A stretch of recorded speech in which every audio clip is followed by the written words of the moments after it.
Bon, OK, Yvon. Alors, Yvon. Alors, on a jasé un petit peu avant. Tu m'as dit que tu as fait comme 2 voyages. Oui, deux chemins. 2 chemins. Pourquoi tu es allé là en premier?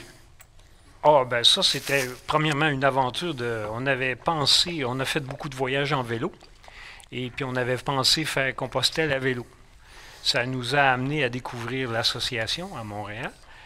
Et avec le recul, avec ma conjointe, on a fait un premier chemin avant la pandémie, qui était le chemin portugais, partant de Porto jusqu'à Finistère. Ça a été une belle expérience, c'était bien. Le seul constat que je fais, c'est pas un reproche ni une mauvaise ligne, mais quand ça commence à être le fun, c'est fini. C'est 400 kilomètres. Et c'était comme juste un amuse-gueule, tu veux dire. Et dans les plans, mon rêve, qui est encore mon rêve parce qu'il n'est pas réalisé, c'est de faire le chemin du puits. Parce que mes origines du côté de mon père, on vient d'Auvergne. J'ai rien à régler là-bas, là, tu sais, mais c'était comme aller faire un tour là-bas. Sauf que compte tenu des événements au printemps dernier, avec la situation qui se déroulait en France, on n'avait pas à juger de ce qui se passait là-bas, mais on ne voulait pas faire les frais de. Fait qu'on a ravisé notre chemin en disant on va aller faire le Del Norte. Sauf que on achète nos billets d'avion et tout le kit, et ma conjointe se blesse à un pied. Changement à l'horaire. Et on avait déjà eu une discussion avant de dire un de ces quatre, il faudrait faire un chemin en solo, chacun de notre côté. Et le destin a amené à ça. Fait qu'au lieu de partir sur le Del Norte, je suis parti sur le Camino Frances. Et ça a été un bonheur et une découverte. J'ai réalisé dans l'avion, en dirigeant vers Bordeaux, que c'était la première fois de ma vie. J'ai fait des voyages, beaucoup, mais avec des amis, des voyages de ski, des randonnées, des choses comme ça. Mais c'était la première fois que je partais en solo. Et quel bonheur! C'était une découverte, là, tu veux dire, écoute. Et j'ai choisi de faire ce chemin-là sans Internet. Ma théorie à ce sujet-là, ça dépend du niveau de tolérance du risque qu'on a chacun, puis je ne jugerai pas ça. Mais je me disais, ces chemins-là sont marchés depuis des millénaires. Pas vrai qu'on a besoin d'un cellulaire, il n'y avait pas d'iPod puis de bébelle de même dans le temps, là, ils se débrouillaient. Et c'était ma philosophie. Fait que je suis parti à atterrir à Bordeaux, une réservation à Bordeaux, à la Maison du Pèlerin, acheter mon billet de train Bordeaux-Bayonne, Bayonne-Saint-Jean-Pied-de-Port avec une réservation à Saint-Jean-Pied-de-Port et une autre réservation à Rosovo, parce qu'à Horisson, c'était complet. Et à Rosovo, j'avais souper, dodo et déjeuner. Mais après ça, une page blanche. On part à l'aventure. Les moyens que j'ai pris pour réussir ça, c'est que j'ai marché 39 jours consécutifs à des moyennes de 20 à 25 km par jour. Oui, on avait des guides, mais les guides, je les ai coupés. C'est-à-dire qu'au lieu de dormir aux étapes où tout le monde dort, je dormais au milieu. Puis je partais très tôt le matin, compte tenu que j'avais pas de réservation. Genre 5h15, on était réveillés, 6h15, on était sur le chemin. Puis à 1h30, 2h l'après-midi, je trouvais mon hébergement. Et j'ai fait le Camino Frances, tout le monde disait, il y a énormément de monde. Encore une fois, c'est relatif, j'avais jamais fait le chemin, mais tout le monde me disait que ça débordait partout. À ma grande surprise, j'ai eu un seul endroit où, dans mon guide papier, j'avais même pas de guide en PDF, il y avait un hébergement que j'avais choisi, et quand je suis arrivé à la porte, il était en rénovation. Oups, changement d'horaire, j'ai marché 5 km de plus, et j'ai trouvé facilement hébergement. Et la magie de la rencontre, Oui. ça c'était... Ben oui, là, j'allais te demander ça. Est-ce que tu as fait des rencontres? Des rencontres pas nécessairement troublantes, mais oups, et ça a shaké des horizons, là, disons. À un moment donné, je croise un monsieur Serge, qui marchait sur le chemin. et qui me dit que ça faisait 42 fois qu'il faisait le Camino Frances. Hop là! Il avait 102 ans. Non! Je pense qu'il avait mon âge, en tout cas.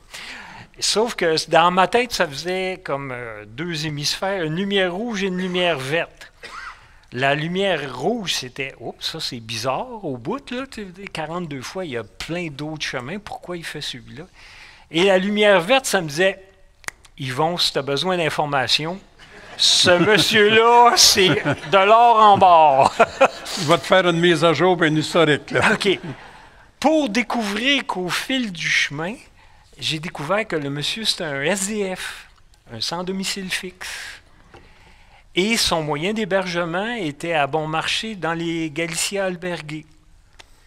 Et il était, OK, pour vous faire un portrait du personnage, tout le monde a vu des, j'espère en tout cas, tout le monde a vu des Harry Potter? Hagrid. Premier contact, on est comme un peu gêné. J'ai jamais voulu le prendre en photo parce que personne ne se vante d'être sans domicile. Ça ne rentrait pas tout dans ton Kodak. Non? En plus.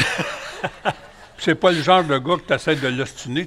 Es-tu sûr que ça fait 42 fois? Tu sais? Et c'était, mais vraiment, lui, un pèlerin pur et dur. Le matin, le bréviaire. Mais jamais, jamais, jamais il nous a cassé les pieds avec ça. On était plusieurs, là, on a fait comme un gars. Et il avait toujours son sac à ordures, et il faisait le ménage sur le chemin. Ça, c'était M. Serge. Ça a été une rencontre qui me confirmait, OK, on ramène ça vite, vite, à Montréal, à tous les lundis, j'étais à l'accueil Bonneau. Je ne sais pas s'il y en a qui connaissent l'accueil Bonneau. Là, combien il y en a qui ont fréquenté l'accueil Bonneau? Bon. Moi. Tu as des recrues, là, okay. Fait que c'est comme ça venait confirmer l'ouverture. Ces gens-là sont comme, si on les apprivoise avec respect, on peut découvrir des choses. Il y a des valeurs. Ça a été une première rencontre. Deuxième rencontre. Oui. OK, on y va. Ça va être encore... J'ai un merveilleux garçon sur le chemin de peut-être 20 ans maximum. Là, je ne veux pas insulter personne. Là, puis combien il y en a qui ont 20 ans maximum? Non, mais pas ça. Ce que je veux liberté. Juste dire, c'est que, sans vouloir blesser, ce jeune-là était comme un peu avec un comportement agressif. Puis, en plus, là, prenez pas ça personnel, là, un maudit français, puis un Parisien, en plus, qui m'accosse en me disant « Hey, t'es Québécois, puis même, puis je suis pas chez nous, je prends mes distances, je laisse aller les choses. » Au fil des étapes, j'ai découvert que ce merveilleux garçon-là avait eu, si on veut un comparatif, une sentence du tribunal de la jeunesse. Et il devait faire le chemin du Puy jusqu'à Finistère, sans cellulaire, et accompagné par une dame. Au début, quand la première rencontre, c'est-tu sa sœur, c'est-tu sa mère? Écoute, là, à un moment donné, au fil des marches, on a jasé un peu, on a échangé. Puis à un moment donné, on a découvert, la dame qui accompagnait, j'ai dit, hey, méchant contrat, là, tu sais, c'est 24 heures sur 24, t'es occupé. J'ai dit, si le merveilleux garçon décidait de prendre déjà. On peut quand même finir la phrase. OK. Le merveilleux garçon, il pouvait prendre la poudre d'escampette quand il voulait. Sauf que la réponse qui est venue de l'intervenante en question, c'était il fait juste compliquer sa situation. Et voilà. Et il y avait une entente tacite, là, vite, vite. Elle lui prêtait son cellulaire 30 minutes à toutes les fins de journée pour communiquer. Puis je vous garantis, je ne sais pas où il est, je ne le connais pas, je n'ai même pas son nom en mémoire, rien. Mais au fil de la marche, il y avait de l'espoir. Ce garçon-là avait maturé. Où ça va l'amener? Puis il y a un programme, là, Olivier... Seuil. OK. que ça, je ne connaissais pas l'existence, que j'ai découvert l'existence sur le chemin. Est-ce que ça m'a transformé ou pas? Ou c'était ma question? Oui. Peux-tu changer de chaise? Oui. Et ça m'a confirmé. Ça m'a pas fait de révélation, oui, de ce que j'étais. C'était comme, OK, c'est à la bonne track. C'est pas parfait, hein, c'est toujours en évolution, mais ça confirmait ça. Et ça a été, pour vous dire que la première fois en 68 ans qu'on fait un voyage en solo, ça n'a été que du bonheur et des rencontres. Et il faut oser. Et ça se fait. Puis je suis encore un peu allergique. Je sais que le prochain chemin que je devrais faire, je devrais apprivoiser un peu plus l'Internet et ces choses-là. Mais faites-vous confiance. Ça vaut le coup. Ça amène à des grands espaces et à des grands moments de quiétude. Bravo. Bravo.